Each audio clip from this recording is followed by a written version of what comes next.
ഒന്ന് എഴുന്നേറ്റേ. ഒന്ന് പോയി കിടന്ന് ഉറങ്ങിട്ടാ മനുഷ്യനെ ശല്യം ചെയ്യാതെ. ഒരു കഷ്ടം ഇത്. ഒന്ന് വേഗം വെച്ച് കെട്ടടേ. ഈ വേഷത്തിലെങ്ങാനും പൂവാലന്മാര് കണ്ട തട്ടി റൂമിൽ കയറ്റും. പിന്നെ ആ കൂടെ ചളമാവും. ഏറ്റ് കാണുമല്ലയാ? പിന്നെ ഏറ്റ് കാണുമെന്നോ? അവന്മാരെ ഇറന്ന് പെടുത്ത് കാണും. ഒരു വീഡിയോ സെക്സ് കാണിക്കാടേ. ചരക്ക് അതിനകത്ത് തന്നെ സെക്സ് കാണണോ?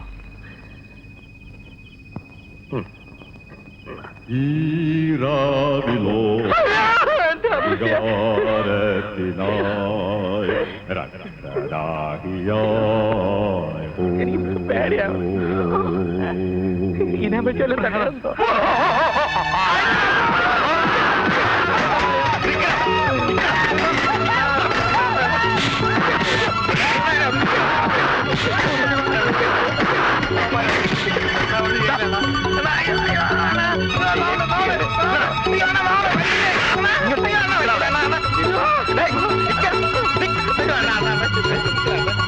ഒന്നും ചെയ്യലണ ഒരു തമാശ അമ്മൂമ്മേരെ തമാശ. അയ്യോ ഓടാ ഓടാ. വാ കേട്ടോ ബാബാ, എന്റെ വാദം 100% ശരിയാണെന്ന് എനിക്കിന്ന് ബോധ്യമായി. എന്ത് വാദം? യുക്തിവാദം. അതെന്താ? ഈ ലോകത്ത് ഭൂതപ്രേത പിശാചുക്കൾ ഇല്ല എന്ന്. ഓ അത് ശരി. ഇപ്പൊ ഞാൻ ഇല്ലെങ്കിൽ കാണായിരുന്നു. എന്ത് കാണാൻ? പ്രേതങ്ങൾ എന്നെ പിടിച്ച് വിഴുങ്ങോ? എന്നാ ഞാൻ നാളെ നാട്ടിലേക്ക് പറയാം. ചതിക്കല്ലേ? അങ്ങനെ വാ, വഴിക്ക് വാ കൊച്ചു കള്ള. ഞാൻ പ്രസിഡന്റ് ആയിരിക്കുന്ന ഈ പഞ്ചായത്തിൽ ഇത്രയും കാര്യങ്ങൾ നടന്നതും നടത്തിയതും എന്നോട് ആലോചിക്കാതെയാണ്. നിങ്ങളുടെ എല്ലാ വോട്ടും വാങ്ങി അധികാരത്തിൽ വന്ന ഞാൻ ഈ പ്രശ്നത്തിൽ ഇടപെടാതിരിക്കുന്നത് ശരിയല്ലല്ലോ. നിങ്ങൾ ആരും പറഞ്ഞില്ലെങ്കിലും എല്ലാ കാര്യങ്ങളും ഞാൻ അറിഞ്ഞുകൊണ്ട് തന്നെയാണ് ഇരുന്നത്. എന്റെ വീട് എനിക്ക് വിട്ടുകിട്ടണം, അത്ര മാത്രമേ എനിക്ക് പ്രസിഡന്റിനോട് പറയാനുള്ളൂ. അപ്പോൾ പ്രേതങ്ങളെയും ചാത്തിനെയും ഒക്കെ പറഞ്ഞു വിട്ടത് പിള്ള തന്നെയാണെന്ന് സമ്മതിക്കുന്നുണ്ടോ? ഇല്ല, അതിന്റെയൊക്കെ പുറകിൽ ഈ കണിയാനും ചന്തു പണിക്കരുമായിരുന്നു. പിള്ളേച്ചൻ പറഞ്ഞു, ഞങ്ങൾ അനുസരിച്ചു. അത്രയോ ഉള്ളൂ. ഞങ്ങളുടെ സസ്പെൻഷൻ പിൻവലിക്കാന്ന് പറഞ്ഞ് ഞങ്ങളെ പ്രലോഭിപ്പിച്ചു. ഞങ്ങൾ നിരപരാധികളാണ്. നിന്റെയൊക്കെ സസ്പെൻഷൻ ഞാൻ ശരിയാക്കി തരുന്നുണ്ടോ? പിന്നെ ഞങ്ങൾക്ക് ഇനി മുന്നും പിന്നെ നോക്കാനൊന്നുമില്ല. എന്റെ കൈകൊണ്ട് ചുമ്മാ ഓടാനില്ലേ? വിറ്റ് കഴിഞ്ഞ വീട് വീണ്ടും തിരിച്ചു ചോദിക്കുന്നതിന്റെ ഉദ്ദേശം സ്വപ്നം. സ്വപ്നം. സ്വപ്നത്തിൽ പരദേവതകൾ വന്ന് എന്നെ കിടത്തി പൊറപ്പിക്കുന്നില്ല. ഞാൻ പ്രശ്നം വെച്ച് നോക്കിയപ്പോ ഉടൻ വീട് തിരിച്ചു വാങ്ങണം എന്നാണ് കാണുന്നത്. അങ്ങനെ പ്രശ്നം വെച്ച് നോക്കിയിട്ടാണല്ലോ വീട് വിറ്റത്. ഈ പ്രശ്നം എന്ന് പറയുന്ന സാധനം ഓരോ തവണയും ഓരോ രീതിയിലാണോ? ആണോ? അത് പ്രശ്നം വെച്ച് എരപ്പാളയോട് ചോദിക്കണം. എന്താണോ പ്രശ്നത്തിൽ കാണുന്നത്? എന്താ പ്രശ്നത്തിൽ കാണുന്നത്? അതായത് ഈ പ്രശ്നത്തിൽ കാണുന്നവർ ഈ എത്രയും വേഗം ഈ വീട് വിട്ടു കിട്ടിയില്ലെങ്കിൽ പുതുശ്ശേരി തറവാടിൽ പല ജീവനാശങ്ങളും സംഭവിക്കാൻ ഇടയുണ്ടെന്നുള്ളതാണ് ഈ പ്രശ്നത്തിൽ കാണുന്നത്. ഇയാൾ വെറും നുണയനാണ്. ഞാൻ ആവശ്യപ്പെടുമ്പോ സംസാരിച്ചാൽ മതി. എന്ത് വന്നാലും വീട് തിരിച്ചു കൊടുക്കാൻ ഒക്കില്ല. അത്ര മാത്രം അയാൾ ഞങ്ങൾ ഉപദ്രവിച്ചു കഴിഞ്ഞു. ഉപദ്രവിച്ചു കഴിഞ്ഞിട്ടില്ല, തുടങ്ങിയിട്ടേ ഉള്ളൂ. തന്റെ മരണം കൊണ്ടേ അത് അവസാനിക്കൂ. ഇറങ്ങി പോടോ. അത് പറയാനുള്ളവർ പറയട്ടെ. ആരും മിണ്ടരുത്, ആരും മിണ്ടരുതെന്ന്. ദാസൻ മാസ്റ്റർ എന്ത് പറയുന്നു? ഇത്രയും ആയ സ്ഥിതിക്ക് രണ്ടിലും നിറഞ്ഞിട്ടേ ഒരു കാര്യമുള്ളൂ. എങ്കിൽ ഒരു ചോരപ്പുഴ ഇവിടെ ഒഴുകും. ഓഹോ, താനാണോ ഒഴുക്കുന്ന ആള്? കിട്ടിയതൊന്നും പോരായിരിക്കും. എവിടെ നിന്ന് കിട്ടി? എന്റെ കൈ കരുതാ മനസ്സിലാക്കിയിട്ടില്ല. ധൈര്യം ഉണ്ടെങ്കിൽ പുറത്തുനിന്ന് അടിയടാവനെ. ആരെ? ആരെ വേണമെങ്കിൽ അടിക്കട്ടെ, നമുക്കെന്ത് പൂജ. രണ്ട് ഭാഗവും ഇങ്ങനെ വാശി പിടിച്ചാൽ സംഗതി കൂടുതൽ വഷളാവുകയേ ഉള്ളൂ. ഞാൻ എന്റേത് മാത്രമായ ഒരു നിർദ്ദേശം വെക്കുകയാണ്.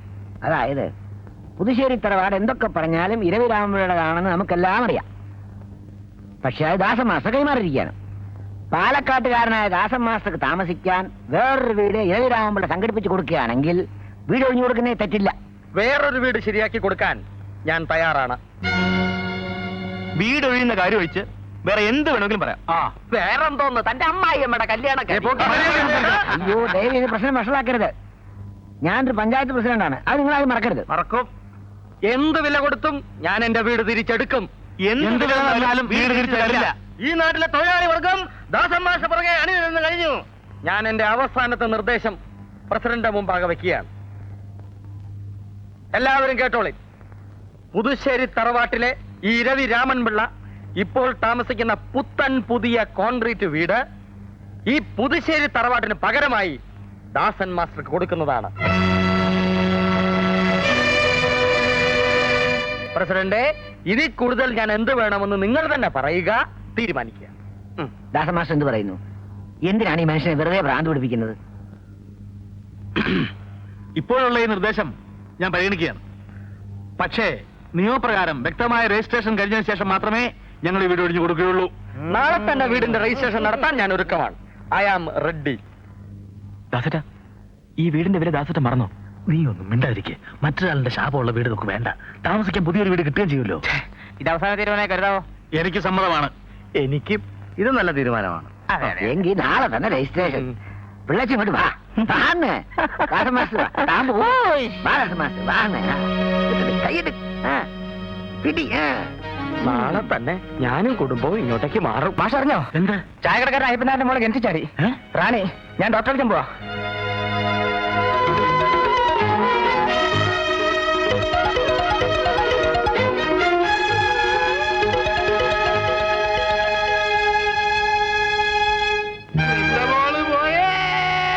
എന്നോട് ഈ ചതി വേണമായിരുന്നു. ആണായിട്ടും പെണ്ണായിട്ടും ഒന്നേ ഉണ്ടായിരുന്നുള്ളേ. അറിയാതെ അയ്യപ്പൻ ചേട്ടാ, നമുക്ക് സമാധാനം ഉണ്ടാക്കാം. എന്ത് സമാധാനമാണോ? എന്റെ മോളെ കൊന്ന കാലം വന്നേ. ഇനി എന്തിനാണാ വരുന്നത്? ദൈവം ചോദിച്ചോളുവേ. അയ്യോ, എനിക്ക് വയ്യ കേട്ടോ. എന്റെ അമ്മയെ ഇച്ചിരി വെള്ളം താ. നോക്കണോ, എനിക്കും അയാളെ തീരെ വിശ്വാസമില്ല. വർഷം കുറെ ഞാൻ അയാൾക്ക് വേണ്ടി ചിരക്കാൻ തുടങ്ങിയിട്ട്. വീട് വിറ്റ് കൊടുത്താൽ 1000 തരാം, 10,000 തരാം എന്നൊക്കെയാ പറഞ്ഞത്. 1000 വേണ്ട, 10,000 വേണ്ട. ഒരു ബീഡിക്കുള്ള കാശ് 10 പൈസ. തെണ്ടിയുടെ മോൻ. ആ, അയാൾ നിധി കുഴിച്ചെടുക്കട്ടെ, അപ്പൊ കാണാം. അങ്ങനെ കണ്ടിട്ടൊന്നും കാര്യമില്ല. നാളെ രാത്രി 12 മണിക്ക് ശേഷം നിധി കുഴിച്ചെടുക്കുമെന്ന് അയാൾ പറഞ്ഞത്. നില്ലേ നില്ലേ, നീ ധൈര്യമായിട്ട് നില്ലേ. നിധി കുഴിച്ചെടുത്ത ഉടനെ നിധി വേറെ കഴിച്ചു ഓടുന്ന കാര്യം. അപ്പൊ ഞാനോ? അവസാനം ഞാൻ ഗോപി വരയ്ക്കണം. അത് നീ വരച്ചോ? ഏ? അതായത് ആരും അറിയാതെ നിധി തുല്യമായി വീതിച്ചെടുത്ത് നമുക്ക് നാടുവിടാം. ഇതൊക്കെ നടക്കുവോ? നടത്തി കാണിച്ചു തരാം. ഈശ്വര, ഇതൊക്കെ ഒന്ന് നടന്ന് കണ്ടാ മതി.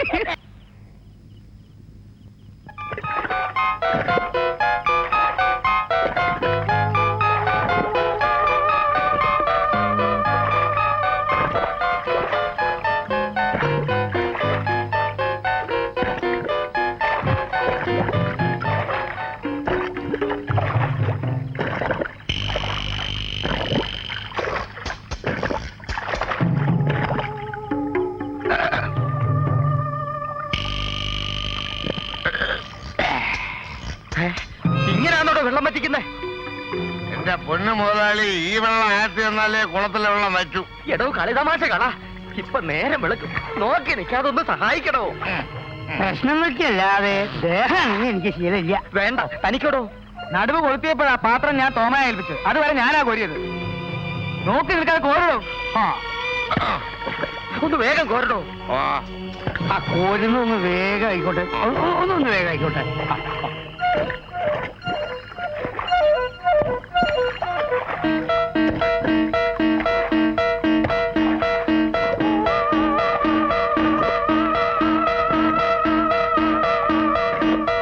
അപ്പഴേ മുരളി, പുറത്തേക്കൊരു കണ്ണ് വേണം. ശരീര ദൃഷ്ടിയുള്ള ശത്രുക്കൾ കൂടും. അതെ അതെ, അതല്ലേ ഞാൻ ഒരിടത്തും അടങ്ങിയിരിക്കാത്തത്. എന്റെ ജനീ കുഴക്കല്ലേ.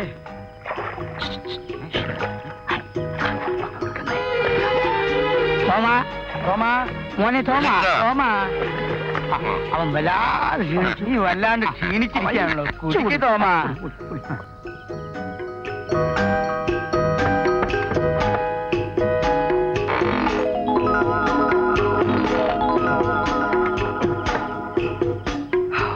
ഭയങ്കരം കളിക്കാൻ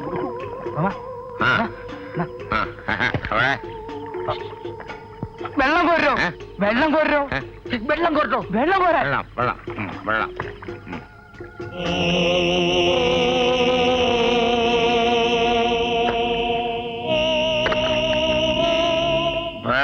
എല്ലാം തീർന്നു മുതലാളി. മധ്യേ കമലദളം. ദാ നോക്ക നോക്ക.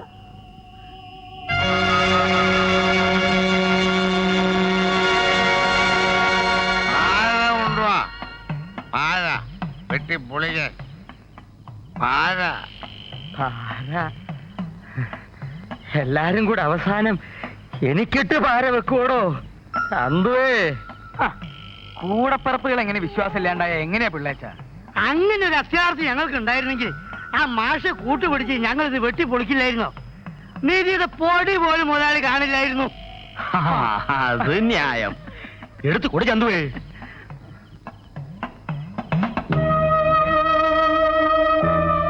തോമ ആ, ആ, ആ, ആ. ആഞ്ഞു വെട്ടിക്കൊള്ളു. എന്റെ കർത്താവേ, ഈശ്വര, കുഴിച്ചു ചെല്ലുമ്പോ ഒന്നും കിട്ടിയില്ലെന്ന് വന്നാ നിങ്ങൾ എന്നെ ആ കുഴിയിലിട്ട് മൂടിക്കോണം. പകട്ട് കള്ളം പറയില്ല മുതലാളി. കൂടിയ 3 അടി താഴ്ച. സൂര്യപ്രഭോ നിധി. സൂര്യൻ ഉദിച്ചു വരുന്ന പോലെ നിധി കുംഭം ഇങ്ങനെ പൊങ്ങി വരും എന്ന് പ്രമാണം. എന്നാ ഐശ്വര്യമായിട്ട് തുടങ്ങടോ തോമാ. എന്റെ ഈശോ. നിക്ക് നിക്ക്, വെട്ടാൻ വരട്ടെ. വിശ്വാസമില്ലാഞ്ഞിട്ടല്ലേ? എന്നാലും ഒന്ന് ഓർപ്പിക്കാനാ. ഉരുപ്പിടി കിട്ടിക്കഴിഞ്ഞാൽ പിള്ളേച്ചൻ പറഞ്ഞ വാക്ക്. എനിക്ക് അതിമോഹം ഒന്നുമില്ല ദൈവമേ. പറഞ്ഞ വാക്ക് 3-1. എനിക്കത് മതി. എന്റെ ഒരു മോളാണ് സത്യം. 3-1. അപ്പൊ പിന്നെ തോമായോ? അതും ഓർമ്മയുണ്ട് മോനെ. 10 സെന്റ് പുരയിടവും ഓടിട്ട ഒരു വീടും കള്ള് ഷാപ്പിനടുത്ത്. ആ,